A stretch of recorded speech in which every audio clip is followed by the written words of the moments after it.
Kidney की परेशानियों को आराम से दूर करना हो तो आयुर्वेद जो है वो काफ़ी सटीक तरीका साबित होता है। नतीजा किडनी फेलियर के रूप में सामने आता है।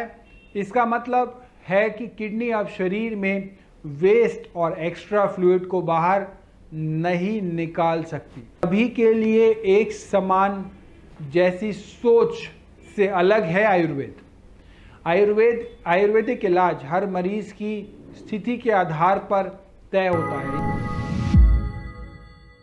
किडनी हो जाए फेल तो क्या आयुर्वेद कर पाएगा ठीक? नमस्कार, मैं डॉक्टर पुनीत कर्मा आयुर्वेदा से और आज हम बात करने वाले हैं किडनी फेलियर एंड सीकेडी की। क्रोनिक किडनी डिजीज सीकेडी के दुनिया में 80 करोड़ से ज़्यादा लोग परेशान हैं। यह मौत की भी एक बड़ी वजह है। भारत जैसे देश में जहां लो और मिडिल क्लास बहुत ज़्यादा हैं, समस्या और गंभीर है। यहाँ ज़्यादातर लोग इन बीमारियों के नतीजे नहीं झेल पाते हैं। डायलिसिस और ट्रांसप्लांट का खर्च भी उनकी कमर तोड़ देता है। डायलिसिस से इन्फेक्शन और ट्रांसप्लांट से ऑर्गन रिजेक्शन का खतरा अलग रहता है। किडनी की परेशानियों को आराम से दूर करना हो तो आयुर्वेद जो है वो काफ़ी सटीक तरीका साबित होता है। सदियों पुराना यह भारतीय विज्ञान न केवल कम खर्चीला है बल्कि डायलिसिस और ट्रांसप्लांट के साइड इफ़ेक्ट के खतरे भी नहीं होते हैं। आयुर्वेद किडनी के काम करने की ताकत को काफ़ी हद तक सही कर सकता है। इतना ही, डायलिसिस और ट्रांसप्लांट जैसे इलाजों की ज़रूरत ही नहीं पड़ती।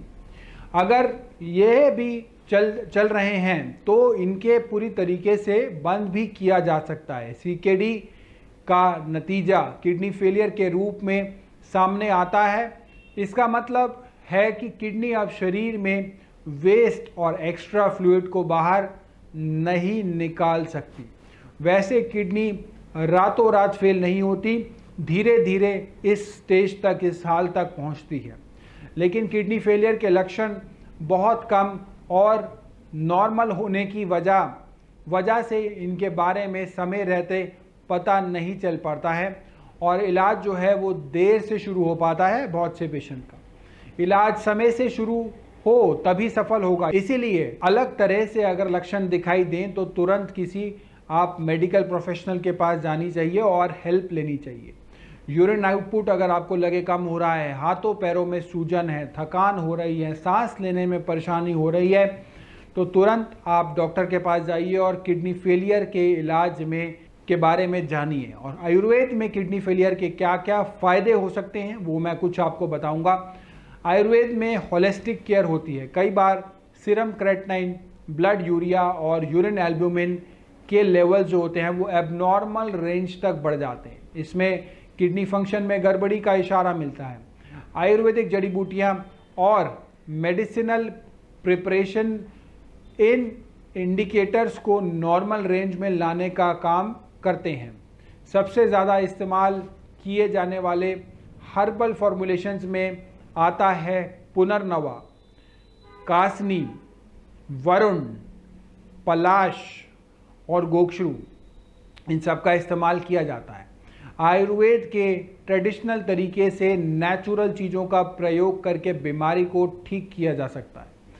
इनमें ऐसी परेशानियां भी होती हैं जैसे एलोपैथिक दवाइयां जिन पर काम नहीं कर पाती। किडनी फेलियर को भी आयुर्वेद में पूरी तरीके से काफ़ी पेशेंट्स में ठीक करना संभव रहता है। शरीर में असंतुलन को सही करके और किडनी फंक्शन में सुधार से आयुर्वेद में किडनी डैमेज को ठीक करने की भी ताकत होती है।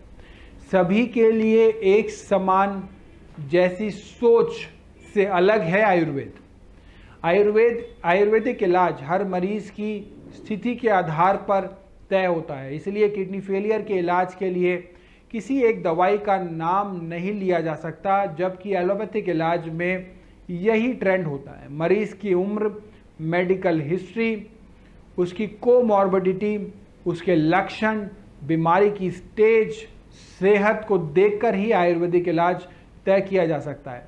इसके अलावा आयुर्वेद शरीर में असंतुलन, दोषों का असंतुलन दूर करने का काम करता है। इसलिए भी हर मरीज़ के इलाज का तरीका अलग होता है। एक मरीज़ को जिन दवाइयों से आराम मिले ज़रूरी नहीं कि वह दूसरे के लिए भी फ़ायदेमंद हो।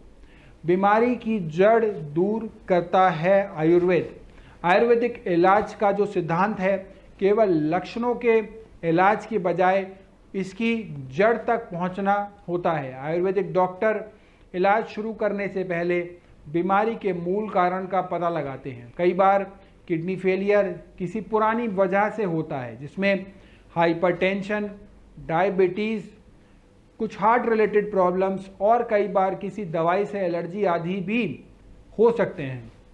आयुर्वेदिक इलाज से पहले किडनी फेलियर के कारण का पता लगाकर इसे दूर किया जाता है। All natural treatment. इस ट्रेडिशनल मेडिसिन की मदद से मरीज इलाज के घिसे पिटे और महंगे तरीकों से बच सकता है, जैसे डायलिसिस और किडनी ट्रांसप्लांट। इसमें किडनी फेलियर के मरीज के लिए आखिरी इलाज के रूप में देखा जाता है जनरली। इधर आयुर्वेदिक इलाज जो है वो ऑल नेचुरल ट्रीटमेंट होता है, लेकिन मरीजों को खुद कोई इलाज ट्राई जनरली नहीं करना चाहिए, क्योंकि किसी भी दवाई के काम करने का असर शरीर के दूसरे फंक्शन पर पड़ सकता है, भले ही वह दवाई नेचुरल हो या नहीं। इसलिए दर्शकों, मैं आपको यह कहना चाहूँगा कि आप किडनी की समस्या में आयुर्वेदिक इलाज को अपनाएं और किडनी को रिजुविनेट करें, पुनर्निर्माण कीजिए। जी हाँ, किडनी से रिलेटेड अगर कोई भी परेशानी या डाउट है तो आप नीचे कमेंट बॉक्स में लिख सकते हैं, हम आपका उसका समाधान देने का प्रयास करेंगे। धन्यवाद।